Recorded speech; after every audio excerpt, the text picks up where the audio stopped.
zaman perang mempertahankan kemerdekaan. Oh, Bekasi ikut dalam bagian perjuangan juga berarti ya? Wes gila parah banget dah, pokoknya Bekasi keren, gila keren banget. Nanti ada sejumlah dokumen yang mengatakan bahwa Bekasi itu wilayah termasuk wilayah yang dikenal sebagai daerah pertempuran.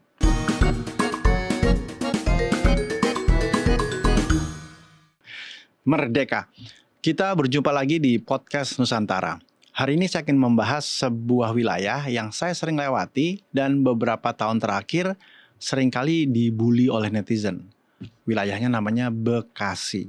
Dan Bekasi adalah sebuah wilayah yang sangat luas sekali, dan hari ini saya bersama dengan Bang Endra Kusnawan. Kita akan membahas tentang sejarah Bekasi. Bang, terima kasih sudah hadir di studio. Bersama kita. Ini buku tebal banget ya, judulnya Sejarah Bekasi. Berapa lama buku ini dibuat? Kurang lebih 4 tahunan lah. 4 tahunan. Iya. Wow. Nah, beberapa tahun terakhir saya suka mendengar Bekasi. Semakin kesini saya melihat Bekasi semakin baik. Tapi ternyata juga menyimpan sejarah yang sangat panjang sekali. Iya. Mungkin kita mulai dengan kata Bekasi. Nah, dari mana kata itu berasal? Kata Bekasi yang populer itu dari kata Candrabaga, sebuah nama yang tertera di Prasasti Tugu, buatan Raja Purnawarman dari Kerajaan Tarumanegara yang pernah eksis di Bekasi. Berubah menjadi Bekasi, dari Candrabaga menjadi Bekasi. Jauh ya? Jauh ya kan. Nah, oleh Purbacaraka dikait-kaitkan tuh, ya kan, disambung-sambungin ya. Jadi nama Candrabaga itu kan nama kali. Nama kali, jadi Kali Candrabaga. Jadi Candrabaga itu dari bahasa Sanskerta, Chandra itu bulan, Baga itu bagian daripada bulan. Terus dibalik menjadi Baga Chandra. Karena ada penguasa baru, diganti menjadi Sasi. Jadi, itu juga jauh? Sasi itu kan bulan ya. Jadi Chandra itu bulan, Sasi itu bulan. Menjadi Baga Sasi. Dari Baga Sasi menjadi Bagasi. Dari Bagasi menjadi Bakasi. Bakasi menjadi Bekasi. Panjang sekali. Ini teorinya Purbacaraka. Saya cenderung ada teori yang lain. Dari seorang jurnalis dari Prancis. Dia mengatakan bahwa Bekasi itu menurut dia itu bukan dari kata Candrabaga, tapi dari kata Barangkasi. Artinya? Barangkasi itu berasal dari kata Bugis Makassar lah, kurang lebih. Itu Barangkasi dari Bugis Makassar. Baran itu sejenis tumbuhan ilalang lah, ya kan? Tumbuhan ilalang. Kasih itu pasir, kan pinggir pantai. Pinggir pantai kasih. Jadi Barangkasi itu kira-kira tumbuhan ilalang yang di atas pasir pantai lah kira-kira. Dari Barangkasi berubah menjadi Bekasi. Saya pikir lebih dekat. Tapi ini artinya ada beberapa versi dong ya, yang belum diketok palunya. Ini dia yang menarik. Sampai saat ini Bekasi, pemerintah Kabupaten Bekasi atau pemerintah Kota Bekasi sampai detik ini belum mengetuk palu tentang hari jadi Bekasi. Bukan hari jadi kabupaten atau hari jadi Kota Bekasi, bukan ya. Hari jadi Bekasi kapan? Dan yang kedua adalah sejarah nama atau toponimi. Sampai detik ini belum. Ini saya dan kawan-kawan juga mendorong pemerintah untuk segera melakukan membuat keputusan agar clear nih. Jadi kita nama Bekasi itu berasal dari kata mana? Dan sekarang kalau kita lihat sekarang peta ini peta yang ditemukan tahun 1600. Nah ini di sini ada tulisan Barangkasi ya. Jadi di situ bukan ditulisnya Bekasi atau apa, tapi Barangkasi gitu. Di bawahnya lagi ada Teluk Kerawang, ada Ancol, ada Marunda, Tanjung Priuk. Ini tahun 1621. 1621. Oke. VOC berkuasa di Sunda Kelapa kan 1619. Ini peta tertua yang ditemukan. Dokumen yang menulis tentang kata Bekasi paling tua adalah ini. Gitu. Kalau dokumen juga ada di tahun 1655 juga ada tulisannya Bekasi. Jadi di abad 17 itu Belanda inkonsisten dalam penulisan. Kadang Barangkasi, kadang Bacasi, kadang Bokasi gitu kan. Terus di abad 18 itu lebih parah lagi ya kan. Pakai K, Bakasi, K-nya 2, pakai C, S-nya 2, belakangnya I, baca si. Tapi di wilayah yang sama ya. Tapi intinya sama sih kalau dilafalkan sama sih, Bakasi. Nah, di sini dalam buku di sub headline dikatakan sejak peradaban Buni hingga wayah gini. Peradaban Buni, apa yang dimaksud dengan peradaban Buni? Peradaban Buni itu artinya prasejarah, artinya sebelum Tarumanagara. Kurang lebih 1500 sebelum Masehi. Jadi sekitar tahun 1960-an di wilayah Babelan ada nama kampung namanya Kampung Buni. Di Kampung Buni itu ditemukan artefak, ya kan? Itu mulai dari batu sampai logam. Nah, logamnya itu keren-keren loh. Ada yang dari emas, bahan-bahannya gitu kan. Jadi warga ketika gali, bikin parit, bikin kuburan, bikin pondasi rumah atau apa, itu selalu menemukan gerabah, kapak batu yang prasejarah tuh kan, tulang-tulang, perhiasan, itu macam-macam. Saking banyaknya perhiasan yang mereka temukan, mereka jual di suatu jalan. Nah, jalan itu kemudian menjadi pasar. Nah, pasar itu kemudian saat ini dikenal dengan namanya pasar emas. Nggak mungkin sehari, nggak mungkin 2 hari proses transaksinya. Pasti berhari-hari, ya kan? Dan nggak mungkin hanya satu penjual saja. Pasti ada beberapa penjual. Makanya disebutnya namanya pasar. Berarti bisa kebayang di Buni itu ada berapa perhiasan emas yang ditemukan. Pertanyaannya kemana itu perhiasannya? Entah ada di mana, entah ada di kolektor kah, ada yang di luar negeri, di mana-mana sudah. Jadi ada yang berbahan batu, ada yang berbahan logam karena beda zaman. Artinya itu menjelaskan rentan waktu yang panjang ya. Betul. Jadi kurang lebih 1500 sebelum Masehi, intinya di Bekasi sudah ada peradaban. Dan ternyata tidak hanya di wilayah Buni dan Babelan saja, ternyata melebar sampai ke Jakarta, sampai ke Banten ditemukan. Dan tidak hanya ke arah barat saja, ternyata ketika tarik ke timur itu nyampe ke Kerawang dan Subang. Makanya ini disebutnya dari Banten sampai Subang itu disebutnya adalah peradaban Buni. Jadi dalam dunia arkeologi, peradaban Buni itu cukup terkenal di Indonesia. Bang, di buku ini juga diceritakan tentang kerajaan Tarumanegara yang pindah gitu ya. Pindah kemana dan kenapa pindah? Apa yang terjadi setelah dipindahkan? Saat itu ada pergolakan di kerajaan ya kan, sehingga membuat pada akhirnya bubar ya menjadi 2. Pertama, raja terakhir Tarumanegara kan Tarusbawa kemudian memindahkan kerajaannya itu ke Bogor yang kemudian kita kenal namanya kerajaan Sunda. Satunya lagi kerajaan Galuh di daerah Ciamis, ya kan, batasnya adalah Kali Citarum, gitu. Bekasinya sendiri kosong berarti setelah itu. Nah, yang menarik adalah ketika Tarusbawa memindahkan kerajaannya ke Bogor, itu bukan hanya raja aja yang pindah, sampai rakyat-rakyatnya pindah. Jadi kalau kita dulu pernah belajar, dulu kan ada istilahnya namanya bedol desa ya. Transmigrasi gitu ya berarti ya? Ini bukan bedol desa, bedol kerajaan. Jadi semuanya diangkut pindah ke sono. Baru VOC datang di Sunda Kelapa 1619, terus Bekasi dijadikan sebagai wilayah partikelir, baru tuh Bekasi mulai ramai lagi. Bisa hampir 1000 tahun dong ya. Kalau tadi angkanya sekitar 400, 500, 1600, berarti hampir 1000 tahun lagi baru diketemukan oleh. Bukan ditemukan, mulai ramai lagi. Tapi bukan berarti kosong banget, enggak terlalu banyak. Tadi disebutkan juga daerah partikelir ya, Mas. Apa maksudnya dengan daerah partikelir? Partikelir itu tanah yang disewakan, gitu. Usianya sampai 75 tahun disewakan kepada yang kemudian disebut namanya tuan tanah. Biasanya untuk apa berarti? Tergantung ya zamannya. Pada abad 18 itu kebanyakan jadi kebun tebu. Pabrik gula berarti ada tebu, tapi secara umum kebanyakan padi, gitu. Yang jelas gini, untuk mendukung kehidupan masyarakat di Batavia, maka itu butuh wilayah penunjang.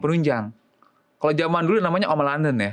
Namanya dulu London. Kalau sekarang namanya Botabek. Istilah disebut wilayah pendukung itu bukan hanya baru kemarin. Dari zaman VOC udah ada istilah itu. Kawasan penunjang ya. Kawasan penunjang untuk Batavia. Nah, apa sih yang didukung oleh wilayah-wilayah ini? Pertama pangan. Termasuk kepada bahan baku. Genteng, batu bata, kayu, apa semuanya itu disupportnya dari wilayah. Artinya setelah 1600 ke sini lebih banyak artefak, bukti-bukti, dokumen yang juga menunjukkan kehidupan Bekasi pasca 1600-1700 ya. Iya. Belanda itu kan termasuk negara yang tertib, administrasi. Jadi apa aja dicatat sama dia kan. Jadi bicara tentang Bekasi di zaman itu agak mudah. Tahun 1937 ada peta yang katanya menggambarkan kawasan Bekasi yang lebih utuh ya. Nah ini. Ya, ini peta keren banget ini kan. Tapi kalau saya lihat yang di bawah ini sebenarnya sepertinya belum jadi dia bikinnya belum jadi. Gitu. Itu yang. Nah itu ada cerita tuh di situ ada wilayah Kaliabang. Nanti akan ada cerita kaitannya dengan zaman perang. Terus di sini juga ada bukti-bukti rel. Itu yang merah itu rumah-rumah tuan tanah biasanya. Dokumen ini orang Bekasi itu pada kaget. Ini banyak nama-nama kampung tua. Jadi orang Bekasi asli ketika ngelihat nama ini, kampung gua ternyata tua banget gitu kan. Berarti kampung gua udah lama ya gitu kan. Pas ngeliat, ya kampung gua masih sawah. Yang gitu. hijau itu artinya apa? Kampung. Yang hijau itu artinya kampung. Oh, yang hijau itu kampung. Yang merah artinya? Yang merah titik-titik itu bangunan yang terbuat dari bata atau gampangnya rumah tuan tanah lah. Gitu. Kalau yang ada bolong-bolong itu kan sebenarnya ada garis-garis itu sawah. Ya. Nah tadi disebut Kaliabang. Kaliabang. Apa yang terjadi? Di zaman perang tuh berarti bicara tentang periode 45 sampai 49 periodenya. Zaman perang mempertahankan kemerdekaan. Oh, Bekasi ikut dalam bagian perjuangan juga berarti ya? Wes gila parah banget dah pokoknya Bekasi keren keren banget. Nanti ada sejumlah dokumen yang mengatakan bahwa Bekasi itu wilayah termasuk wilayah yang dikenal sebagai daerah pertempuran.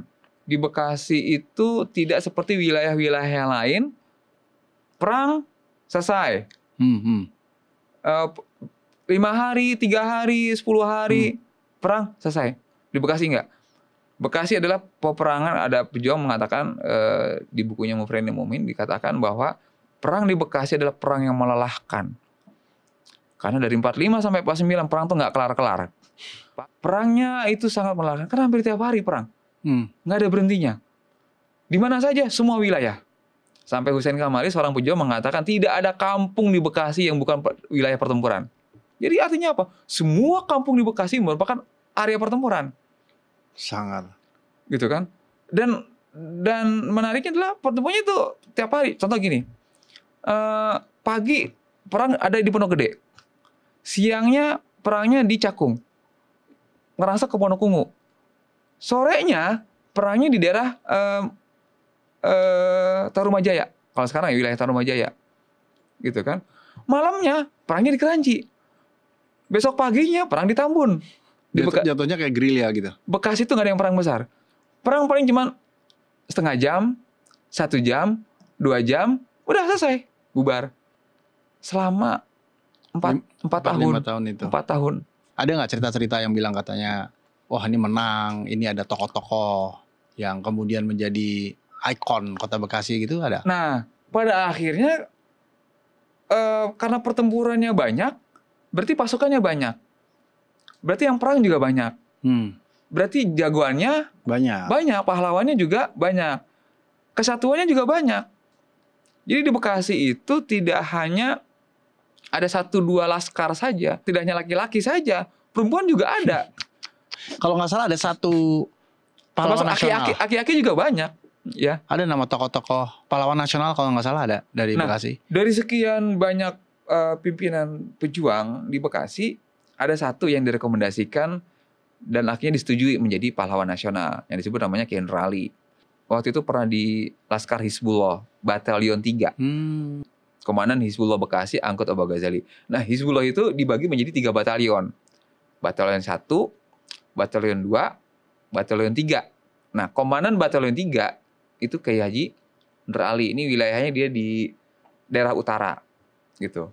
Nah, di Bekasi tadi yang saya sampaikan tidak hanya ada Laskar Hizbullah saja, tapi ada Laskar BBRI, Barisan Banteng Republik Indonesia. Misalnya tokohnya ada Pak Hussein Kamali, ya kan, ada Pak Arnain, ada Pak Mualim gitu kan. Terus ada lagi namanya LRJR, Laskar Rakyat Jakarta Raya. Nah, Laskar Rakyat Jakarta Raya ini menarik karena dia kombinasi antara para mahasiswa dan mantan mahasiswa serta para jawara. Nah, jawara-jawara di Bekasi itu cukup terkenal. Kayak misalkan ada Haji Jole gitu kan. Haji Jole dia merupakan jawara di wilayah Bekasi. Ada lagi namanya Camat Nata, itu seorang jawara di daerah Cibitung. Ada lagi namanya Bantir, seorang jawara di wilayah Tambun. Ada lagi namanya Pak Macem, seorang jawara di wilayah Cibarusa. Makanya Bekasi itu sampai sekarang wilayah yang semangatnya sangat luar biasa karena memang semangat tempurnya dari engkong-engkongnya mereka gitu kan, dan terwarisi hingga sekarang. Nah, baru nih tarik cerita dari Kali Bekasi yang tadi. Kali tadi ya. Jadi pada 19 Oktober 45 itu para jawara atau para laskar-laskar ini kan berkuasa di atas stasiun, gitu kan. Nah, ketika ada kereta lewat kan berhenti nih di stasiun Bekasi, stasiun Kranji, stasiun Cikarang, berhenti. Ketika berhenti itu ada pemeriksaan. Laskar masuk, diperiksa, ya kan, apa-apa lancar, oke, jalan. Itu hal yang lumrah. Suatu ketika ada kereta lewat, isi gerbongnya orang Jepang semua. Jadi orang Jepang ini ceritanya mau dipulangin ke Jepang. Iya, tentara Jepang ceritanya mau dipulangin ke Jepang. Tiba-tiba terjadi bentrokan antara laskar dengan tentara Jepang yang ada dalam gerbong kereta. Totalnya hampir 90 orang. Itu sampai siapa tuh orang Jepang yang ngasih rumahnya untuk Bung Karno? Laksamana Maeda. Itu sampai Laksamana Maeda itu ngamuk-ngamuk ke Soekarno. Sampai ya Bung Karno tuh kenapa ngingetin, udah ya besok-besok kalau ada kereta lewat lagi sekutu Jepang udah jangan diapa-apain. 23 November, belum nyampe sebulan, tentara Inggris naik pesawat Dakota mau ke Semarang, mendarat darurat di wilayah Cakung. Sebanyak 25 orang. 25 orang selesai. Dikubur di pinggir Kali Bekasi. Jadi peristiwa Kali Bekasi sebenarnya ada 2, ya kan. Pertama yang pembantian Jepang, yang kedua lagi tentara Inggris. Itu komandan perang Inggris marah banget itu. Itu tadi orang Bekasi itu susah dialokin.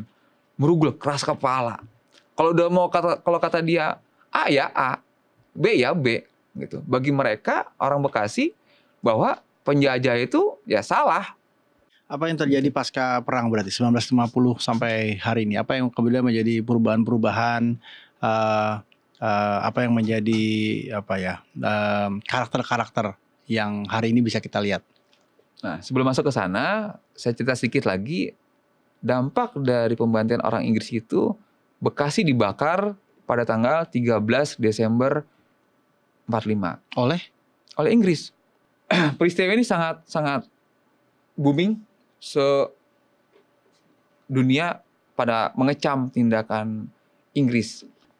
Maka ada surat kabar yang menyamakan Bekasi dengan Stalingrad, Hiroshima dan lain-lain. Iya, ini keren banget. Saya bingung juga nih. Bekasi itu masuk wilayah ini merupakan kota-kota yang hancur akibat perang. Ya.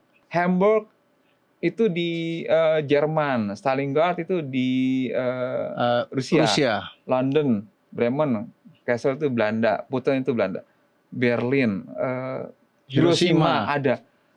Nyempil kata Bekasi di situ. Ini saking menggambarkan bahwa kehancuran di Bekasi, pembakaran yang dilakukan oleh Inggris saat itu memang Disamakan dengan eh, dampak yang sama dengan kota-kota besar lain di seluruh dunia. dunia. Bagi saya di satu sisi bangga, di satu sisi ngeselin juga sih sebenarnya kan. Berarti kan kita disamakan dengan wilayah-wilayah lain. Tapi kenapa tulisan Bekasinya beda ya? Nah, kan sebenarnya tadi Ya. Belanda tuh inkonsisten dalam penulisan. Punya versi-versi. Beda-beda Ya, ya. gitu. Nah, balik tadi setelah tahun 50 apa yang kemudian kita lihat? Wilayahnya Pertumbuhan wilayah apakah masih sama tetap sebagai daerah penunjang ya tentu saja hari ini. Iya. Tapi apakah karakter masyarakatnya juga kemudian berubah dari pengamatan seorang sejarawan? Oke, gini. Bekasi awalnya daerah kosong ya setelah Tarumanegara hilang. Ya. Sejak VOC datang wilayah pertanian partai clear di Bekasi didatangkan wilayah dari macam-macam. Dari Cirebon, dari Banten, dari Mataram, Jawa Tengah lah ya. Jawa Tengah, Jawa Timur, Bugis, Makassar, Bali. Orang-orang pindah Datang ke Bekasi. datang ke Bekasi. Akhirnya membentuk suatu identitas baru. Tapi ada budaya ibu. Budaya ibunya budaya Melayu ya. Bekasi itu tidak ada penguasa tradisional. Di zaman perang, Belanda itu pusing. Mau megang siapa? Di wilayah yang lain, gampang. Pegang rajanya, raja itu bilangin kepada rakyatnya, jangan ngelawan gua. Dampaknya adalah saat ini. Berapa banyak ormas di Bekasi. Mungkin kalau bahasa saya, Bekasi adalah ibu kota ormas Indonesia kali. Karena banyak banget ormas. Tokoh Bekasi, siapa yang bisa dipegang? Nggak ada yang bisa dipegang. Untuk bisa mengademi seluruh Bekasi, nggak ada. Kenapa tadi? Karena Bekasi beratus-ratus tahun yang lalu berasal dari etnis yang berbeda. Karena di Bekasi itu adalah masyarakat heterogen, bukan masyarakat homogen. Bicara tentang industri, bukan tahun 90-an. Dari zaman VOC, Bekasi sudah jadi industri. Masyarakat sudah banyak didatangkan. Gitu kan. Dan menariknya adalah Bekasi selalu welcome terhadap para pendatang. Agama apapun, etnis apapun, welcome di Bekasi. Jadi karena masyarakat Bekasi adalah masyarakat yang egaliter. Nah, Bang Indra terakhir, sebagai seorang sejarawan yang telah menulis buku setebal ini ya, apa harapannya untuk Bekasi? Yang jelas kita untuk menatap masa depan itu tidak bisa mengabaikan masa lalu. Karena dengan masa lalu lah kita mempunyai jati diri. Itu sih. Ya, dalam tuh. Dan semoga itu ya, sejarah diketok ya, nama kota Bekasi ya. Nama Bekasinya. Nama Bekasinya ya. Toponimi Bekasi dan hari jadinya. Ya. Terima kasih sudah hadir ke studio memberikan pencerahan juga gambaran ya tentang Bekasi yang selama ini saya lewati dan ternyata punya sejarah yang panjang sekali. Ya. Demikian bincang-bincang kami di program Podcast Nusantara dan hari ini kita bisa belajar banyak tentang Bekasi dan semoga ini memberikan semangat bagi kita untuk terus membangun negeri. Anda bisa menyaksikan konten-konten kami di Podcast Nusantara di YouTube channel kami dan saksikan terus kisah-kisah inspiratif di aplikasi Daai Plus. Podcast Nusantara, hidupkan cinta Indonesia.